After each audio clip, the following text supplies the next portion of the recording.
Señor, te pedimos que nos des sabiduría. Sabiduría para creerte, para obrar como tú deseas.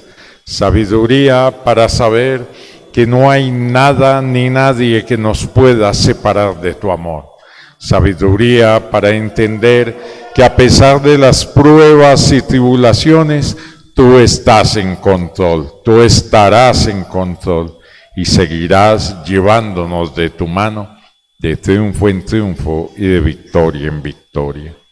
Te amamos, Padre, te amamos, Hijo, y te amamos, Espíritu Santo, y sabemos que jamás seremos arrancados de tu mano, porque tú eres el Todopoderoso, y no hay nada ni nadie que nos pueda hacer mal. Por lo tanto, te alabamos, te bendecimos y te glorificamos, te damos la honra, la gracia y la alabanza, por siempre y para siempre. Amén. Abrimos tu palabra en tu nombre, oh Dios, en tu nombre, Jesús, y en tu nombre, Espíritu de Dios. Y nos vamos a Juan capítulo 3, comenzaremos a leer desde el versículo 12. Allí, en esto, encontramos algo que es fundamental creer. Realmente, si no ponemos la primera piedra, que es creer, no podemos seguir construyendo. Juan, después de que Jesús estaba hablando con Nicodemo, nos encontramos con los últimos apartes de su charla. Después de explicarle a él lo que significaba nacer de nuevo, no de una manera carnal, sino de una manera espiritual, Jesús termina diciéndole: si os he dicho cosas terrenales y no creéis, ¿cómo creéis si os dijere las celestiales? Realmente Jesús hablaba de una manera tan alta que ya Nicodemo era difícil para él creer. Nadie subió al cielo, sino el que descendió del cielo, el Hijo del Hombre. Jesús había existido desde la eternidad al lado de Dios. Era el unigénito de Dios, Hijo mimado, creado desde el comienzo de los siglos, y por él todo fue hecho, y sin él nada de lo que fue hecho sería hecho, de manera que Jesús es el todo, el autor y consumador de la fe. Y allí, en el cielo, Dios tenía un plan para rescatarnos, y era enviar a su Hijo en forma de hombre para que cumpliera con todos los preceptos y requisitos de la ley, para que fuera tentado en todo, y como ese cordero pascual sin mancha, sin arruga, sin pecado, hizo ese sacrificio vicario por cada uno de nosotros. Realmente, el que bajó del cielo podía decir las cosas espirituales y eternas. Jesús había estado al lado del Padre en la gloria, y sin embargo no se aferró a ella, sino que dio su vida en rescate por todos los hombres, que a pesar de que no le conocíamos, a pesar de que no dábamos muestra de amar a Dios, a pesar de que estábamos destituidos de la gloria eterna, Jesús vino y en ese sacrificio nos dio vida y vida en abundancia. Pero él a Nicodemo le dice: si no entiendes las cosas de este mundo, tan elementales como el ejemplo del nacimiento, ¿cómo podemos entender las cosas de arriba, las cosas del cielo? Pablo, Cuando lo entendió, nos decía que siempre mantuviéramos los ojos sobre el galardón. Allí Pablo nos sugiere que lo que está preparado, las riquezas en gloria son lo más apetecible. Lo de este mundo es pasajero y según Pablo lo tiene por basura. Realmente nosotros debemos amar a Dios por encima de todo. Este mundo nos puede brindar placeres placenteros. Todo está a la venta, lo que son conciencias, cuerpos, voluntades, amistades, pero lo que realmente cuenta son la lealtad y el amor, y para ello no hay precio, ni se compra ni se vende. Dios nos dio amor, inmerecido, gratuito. Nos ama antes de que nosotros le amáramos. Y allí está Jesús diciéndole a Nicodemo: hombre, si no entiendes las cosas terrenales, mucho menos las que están en el cielo. Allí sigue Jesús hablándole y dice: y como Moisés levantó la serpiente en el desierto, así es necesario que el Hijo del Hombre sea levantado, anunciando su muerte en cruz, para que todos veamos al que traspasaron y podamos llegar a la vida eterna, a la gloria de nuestro Padre. Pero había un fin. No solo era morir en una cruz, sino lo que sigue, para que todo aquel que en Él cree, o sea, en Jesús, no se pierda, mas tenga vida eterna. Cuando creemos en Jesús, ya no nos perdemos. Cuando deseamos agradarle, amarle, servirle, hacer su voluntad y practicar la obediencia, que a pesar de que no es un mandamiento escrito, la obediencia es lo más agradable a Dios. Sacrificios no le agrada, oraciones largas tampoco. Dios quiere obediencia ante todo. No es que la oración sea mala, ni hacer los sacrificios que sintamos en honor a Dios, pero lo fundamental es obedecer. Obedecer no está escrito en los mandamientos, pero es el mandamiento más grande y el requisito que tenemos cuando hemos conocido a Jesús. ¿Para qué decimos sino que lo conocemos? Como Él mismo nos dijo: ¿para qué me llamáis Señor si no hacéis lo que yo os digo? Entonces, cuando creemos en Jesús, ya no hay perdición, porque hemos pasado de muerte a vida, hemos tenido un nuevo nacimiento. Antes de ese nacimiento, de la muerte de Jesús, éramos hijos de hombre, pero cuando Jesús murió, nos dio esa victoria y fuimos hechos hijos de Dios por medio del Espíritu de adopción que Dios nos dio, por lo cual somos llamados hijos de Dios y le podemos decir a Dios Padre. De manera que estando alegres con esta noticia, sabemos que creer en Jesús es la diferencia entre morir eternamente o vivir eternamente. Jesús siempre nos dijo que con Él tendríamos vida eterna.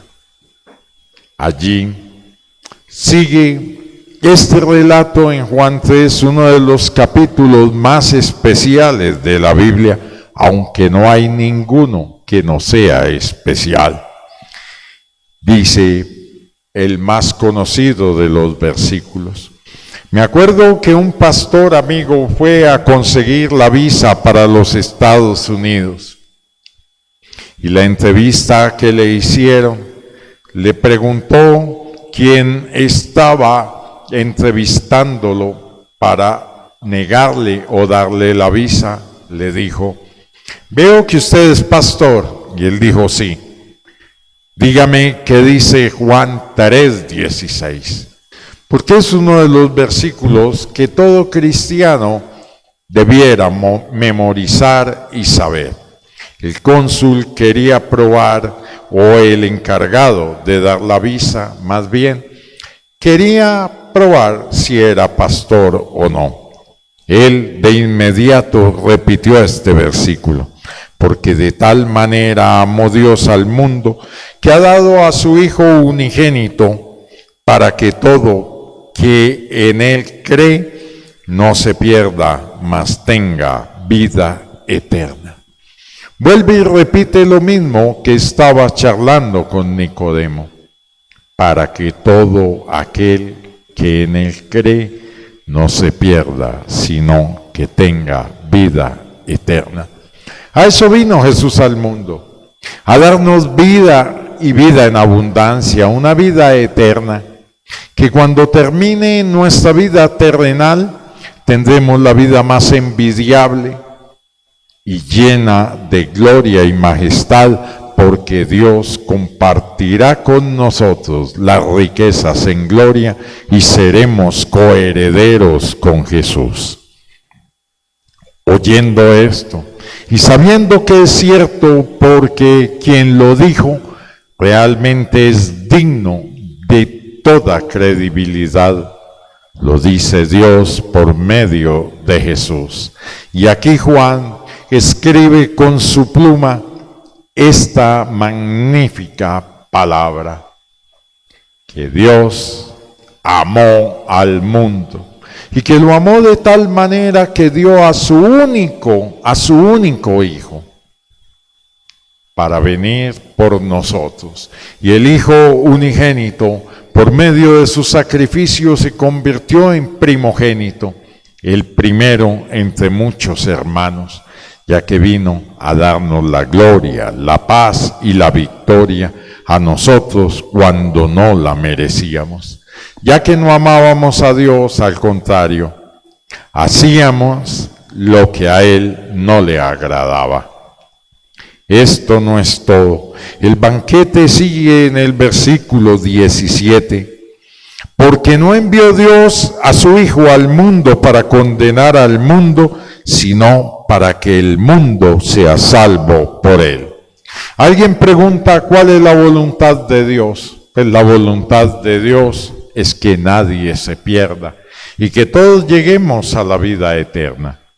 Él desea que todos reconozcamos a Jesús, aceptemos su sacrificio, sigamos sus enseñanzas y hagamos lo que Él quiere. Allí nos catapulta para la vida eterna. Jesús nos dio todas las herramientas, no vino a condenar al mundo. Nadie en este mundo está condenado por Dios, simple y llanamente porque Él envió a su Hijo a salvar al mundo, no a condenarlo.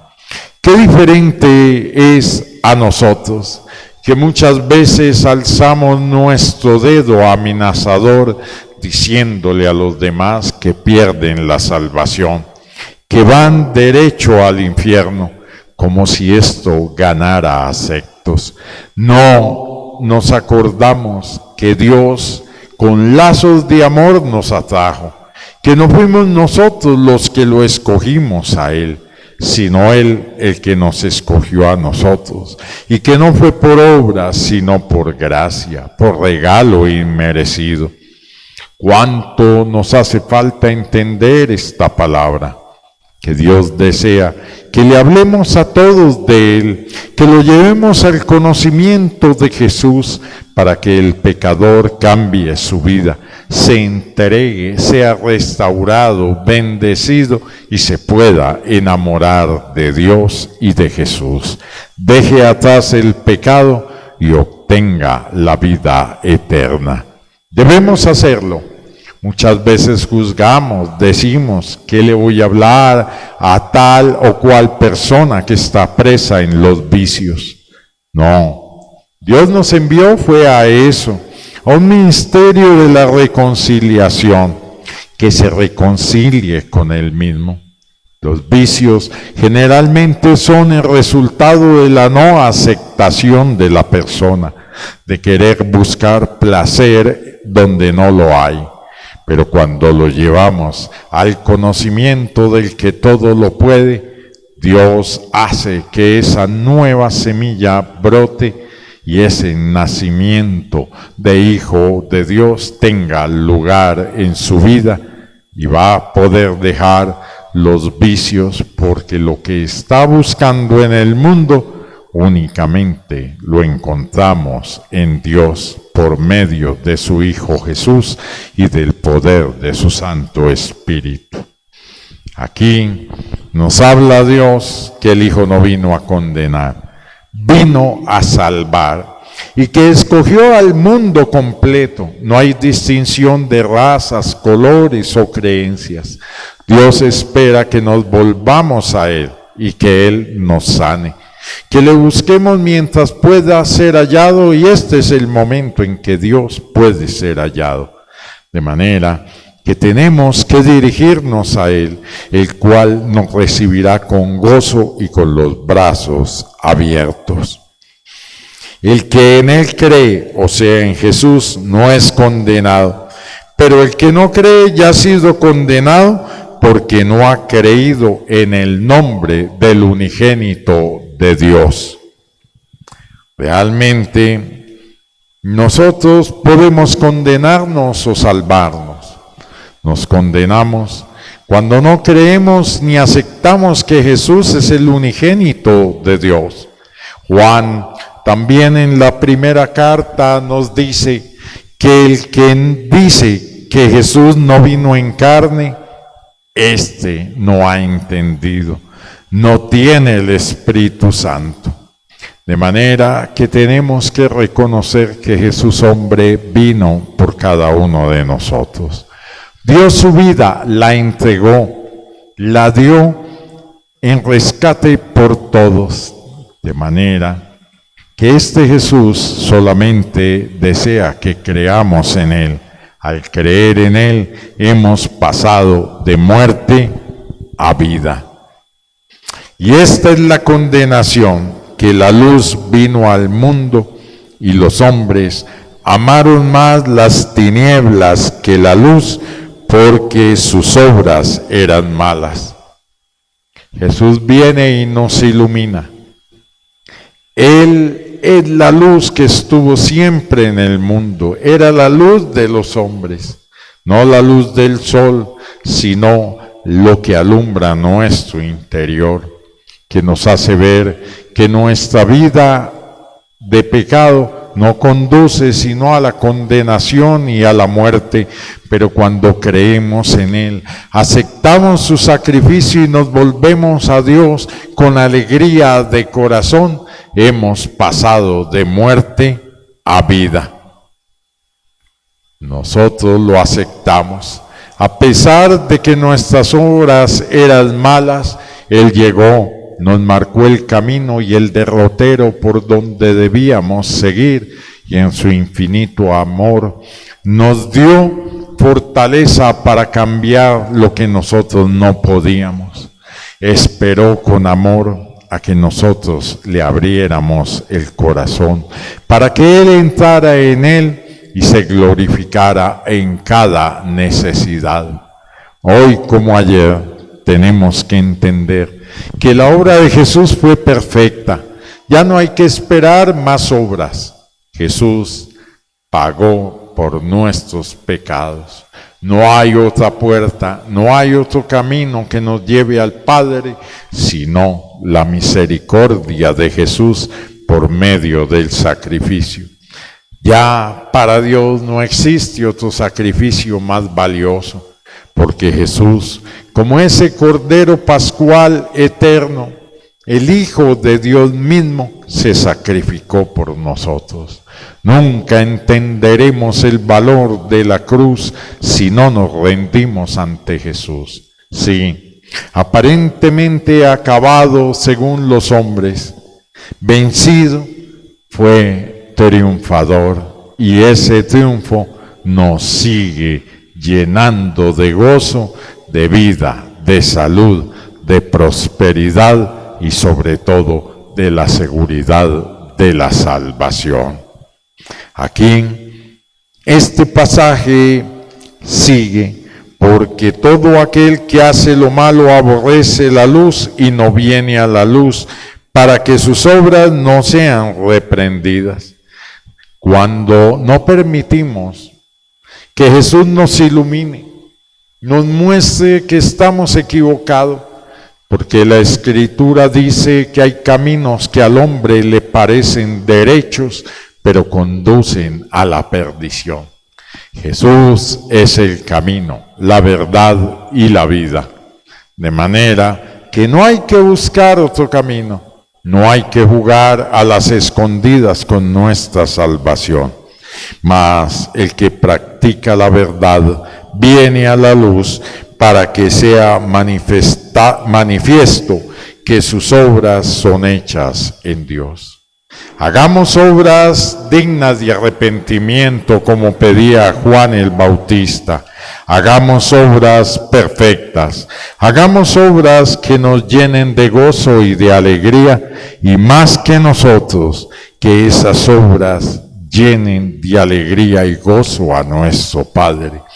No hay nada mejor cuando un hijo quiere agradar al Padre.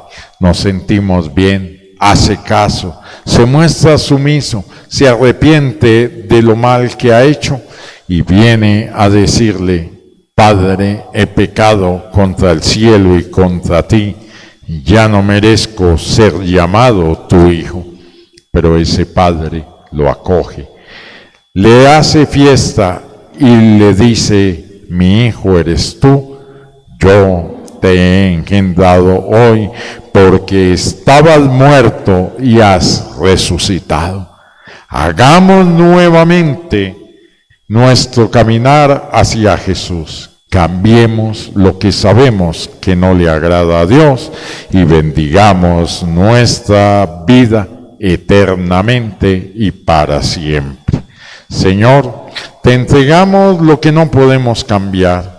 Ayúdanos, Señor, con fortaleza, porque sabemos que tú eres el autor y consumador de la fe, que tú eres quien nos salvó y nos hizo aceptos al Padre, que tú viniste a reconciliarnos para con Dios tu Padre y lo más importante, a darnos vida eterna y a compartir tus riquezas con nosotros.